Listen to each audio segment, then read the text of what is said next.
A Prefeitura de Ribeirão Preto anunciou um novo boletim epidemiológico sobre o coronavírus e junto uma novidade: a montagem de uma estrutura de triagem em frente à UPA da Avenida 13 de Maio, que será o hospital de campanha para atender pessoas com sintomas da Covid-19. O prefeito Duarte Nogueira fez uma live ontem, no fim do dia, para divulgar os novos números. Teve um caso descartado de segunda para terça-feira e a cidade continua com 8 confirmados, sem aumento até agora. Mas são 161 em investigação. Ele destacou a importância de todos manterem o distanciamento social e reforçou que essa ação deve continuar. Depois da instalação do decreto de calamidade pública, a Prefeitura recebeu cerca de 500 denúncias pelo telefone 153 da Guarda Civil Metropolitana. A GCM já realizou o fechamento por desobediência de vários estabelecimentos comerciais que são proibidos de funcionar. Foram 80 ações realizadas só no dia de ontem. De acordo com o artigo 132 do Código Penal, expor a vida ou a saúde de outro a perigo iminente pode resultar na perda de 3 meses a 1 ano, né? E constituir, dependendo da formalidade, da forma como for feito, um crime ainda mais grave. Uma novidade anunciada será a montagem de uma estrutura de triagem que será o hospital de campanha aqui em frente à UPA da Avenida 13 de Maio para atender pessoas com sintomas. As que forem diagnosticadas inicialmente serão orientadas. Os casos mais graves terão encaminhamentos definidos pelos profissionais de saúde. Vá para as unidades de saúde, tanto do pronto atendimento público ou pronto atendimento da rede privada conveniada, quando você ou alguém da sua família estiver de fato com muita falta de ar e com uma situação em termos de bem-estar bastante debilitada. E com isso, não só a gente evita lotar as unidades de saúde que estão atendendo normalmente, bem como contaminar pessoas desnecessariamente. Para evitar a aglomeração de pessoas durante a vacinação contra a gripe, hoje começou o sistema Drive-Thru em Ribeirão. Os idosos recebem a dose dentro do carro, em frente à esplanada do Teatro Pedro II, no horário das 8h30 da manhã às 4 da tarde. Os demais locais definidos na cidade continuam sem mudanças. De segunda-feira até ontem, foram vacinados 31 mil idosos, quase 40% do público-alvo. Está mais segura para tomar a vacina assim no carro? Sim, com certeza. É seguro para nós que somos risco, né? Grupo de risco. E também para a população em geral, né? Que nós temos que seguir as orientações, né? Da saúde e dos profissionais também. É uma segurança entre todos os vírus, também evitar complicação, né? E como medida de prevenção, também teve mudanças no Bom Prato.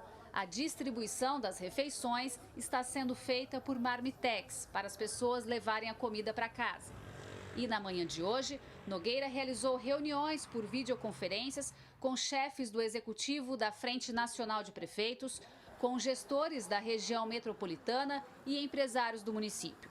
No final do dia, será divulgado um novo boletim epidemiológico. E o Hospital das Clínicas se manifestou para falar sobre os boatos de que faltariam equipamentos de segurança para os funcionários do HC. O diretor do Departamento de Assistência à Saúde disse que no momento isso não acontece, mas estão tomando medidas para não faltar ao longo da epidemia. Nós estamos fornecendo os equipamentos de proteção individual, máscaras,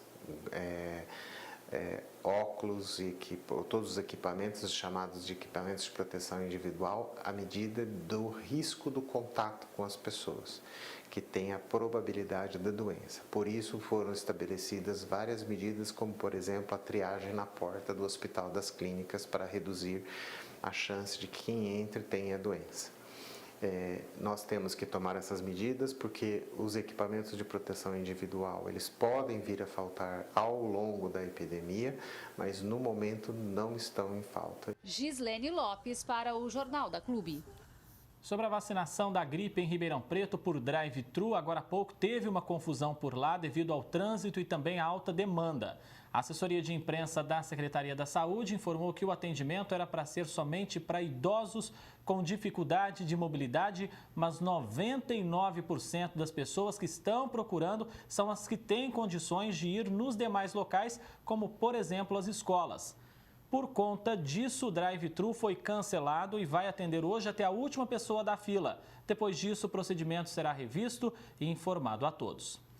Já está conosco aqui ao vivo o doutor Ulisses Matos, infectologista. Doutor, muito obrigado pela sua presença aqui. Eu já começo com perguntas dos telespectadores. Por exemplo, tem gente perguntando aqui, foi uma pergunta que a gente recebeu muitas, inclusive, a Carla Salgueiro, ela é lá do bairro Cristo Redentor, em Ribeirão Preto. Ela pergunta se ela pode sair para fazer o exercício dela, a caminhada, a corrida ao ar livre, mesmo nesse período de confinamento. Boa tarde, doutor. Boa tarde. Então, o distanciamento social, ele é justamente para evitar o contato entre as pessoas.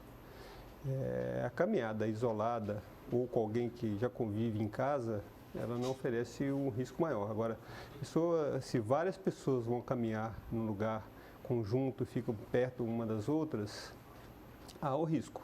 Ou caminhar individualmente sozinho, ao ar livre, não vai oferecer risco. Mas lembrando que disso não pode deixar de ser isso um distanciamento social. O que o senhor diz sobre esse distanciamento social? O senhor acha que ele é importante, doutor? Ele é fundamental. O distanciamento social, para as pessoas entenderem, tem muita gente, a maioria talvez, achando que é uma doença grave só para os idosos. Não é. Ela é para a faixa etária entre 19 e 50 anos também de um grande risco de doenças graves com menos letalidade. Então, as pessoas mais jovens, elas vão ter quadro grave, vão precisar de hospitalização, vai ser o maior número de pessoas que vão se infectar, porque é o maior número na população.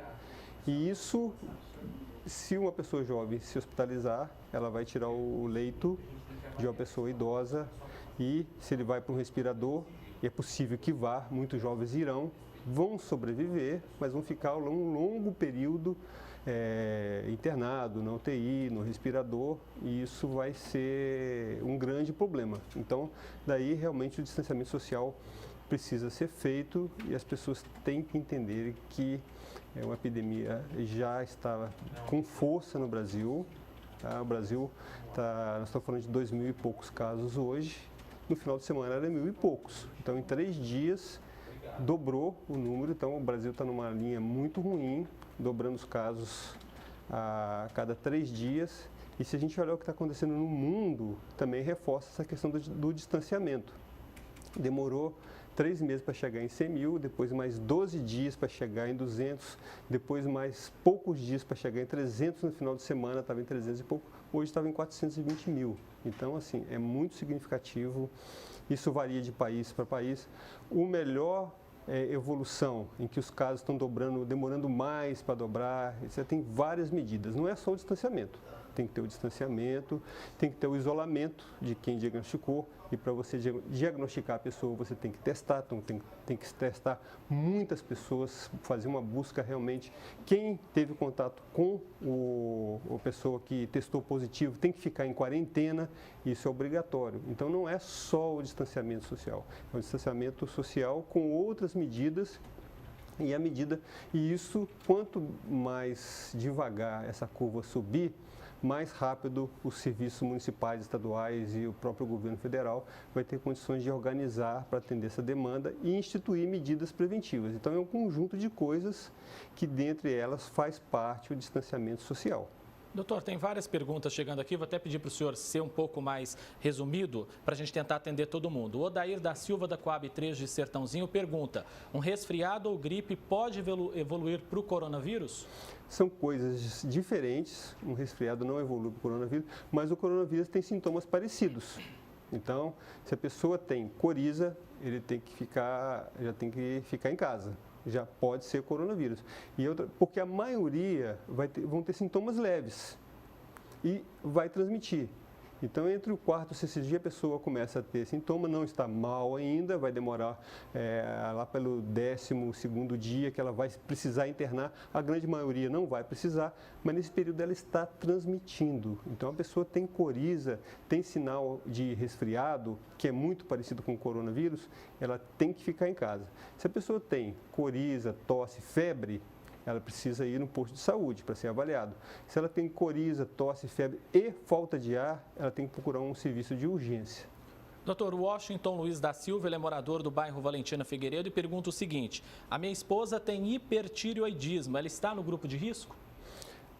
Eu acho que não, mas eu não tenho certeza. São uma série de... O que faz a pessoa ser um grupo de risco? Se ela tem uma coisa que atrapalha a saúde dela. Então, se ela tem uma coisa que atrapalha, pode cair num grupo de risco, tem que ver como que é o quadro específico dessa pessoa, mas entre as doenças mais comuns é o diabetes, a obesidade, cardiopatia, hipertensão arterial, essas são as doenças principais. Mas todo um DPOC e outras pessoas que usam imunossupressor, então são realmente que tem alguma repercussão sobre a saúde da pessoa. A Adriana, ela mora no Orestes Lopes de Camargo, ela pergunta, ela diz, né, na verdade, que passou por uma cirurgia bariátrica, que trabalha num depósito de materiais de construção. Ela corre mais risco por isso? A obesidade sim. Se tiver obesidade, ela tem um maior risco. A Regina da Vila Tibério, ela faz um questionamento se as pessoas moradoras de rua também não deveriam ser acompanhadas em todo o Brasil, serem testadas também. Deveriam ser acolhidas, já tem algumas iniciativas em algumas cidades brasileiras e há necessidade sim, não só de fazer o acolhimento e testar se tiver sintomas, e isolar se for positivo, separar se tiver sintomas, há uma necessidade, é um grande risco. A Eunice do Ipiranga pergunta, quem já teve outros vírus como a febre maculosa, dengue, zika, tem mais riscos com o coronavírus? Não. Todas as pessoas têm risco de pegar o coronavírus, porque é o novo coronavírus. Então, o vírus novo, nenhum ser humano tinha contato com ele até então, porque ele não existia para humanos. Então, todas as pessoas estão suscetíveis e são vulneráveis ao coronavírus, qualquer pessoa. O Frank Luiz, ele é do Manuel Pena, aqui em Ribeirão Preto. Ele diz que tem uma filhinha de 9 anos, ela é saudável, não tem nenhum problema, mas ele quer saber o risco das crianças com a Covid-19. Esse risco existe, doutor? Existe. Como eu falei agora, todas as pessoas têm o risco de pegar a Covid, que é a doença, né? A Covid-19 é a doença causada pelo coronavírus. Todas as pessoas têm risco. Doutor, muitíssimo obrigado pela sua presença. Tem vários outros questionamentos aqui. Vamos até combinar depois de gravar uma outra entrevista para a gente responder todo mundo. Obrigado, doutor. Um abraço. Às ordens.